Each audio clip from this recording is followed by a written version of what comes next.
Allu Arjun arrest ను ఖండించిన KA Paul ఈ సందర్భంగా ఆయన మాట్లాడుతూ చంద్రబాబు నాయుడు కందుకూరు వెళ్లినప్పుడు తొక్కిసలాట్లో 8 మంది, గుంటూరులో 3, పుష్కరాలలో 23 మంది చనిపోయారు. మరి చంద్రబాబు నాయుడిని అరెస్ట్ చేశారా?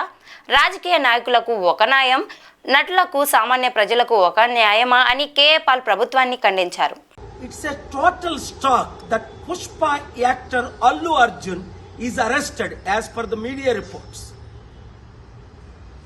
When Chandrababu Naidu conducted political rallies, 8 people died in Kandukur, 3 people died in Guntur, and in Puskaral time, Chandrababu did a huge stunt where 23 people died.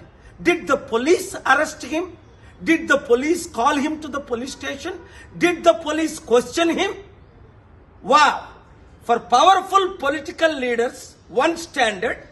For ordinary people and actors, other standard.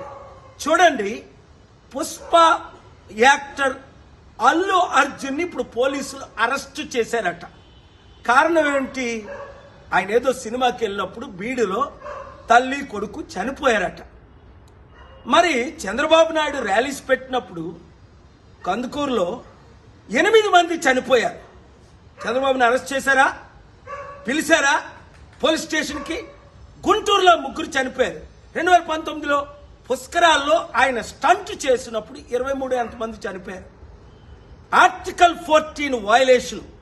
వెంటనే అల్లు అర్జున్ని release చేయకపోతే నేను కోర్టులో file చేసి public interest litigation వేసి ఆయన్ని release చేయడానికి ఆయన ఎందుకు అరెస్ట్ చేశారని క్వశ్చన్ చేస్తాను. ఆర్టికల్ 19 నాకు ఇచ్చిన ఫ్రీడమ్ ఆఫ్ స్పీచ్ గా ఈ క్వశ్చన్స్ నేను అడుగుతున్నాను. ఈ వీడియో మీడియా మిత్రులు అందరికీ షేర్ చేయండి. ప్రజాస్వామ్యాన్ని కాపాడదాం, పొలిటికల్ కరప్షన్ ని అంతం చేద్దాం. God bless you.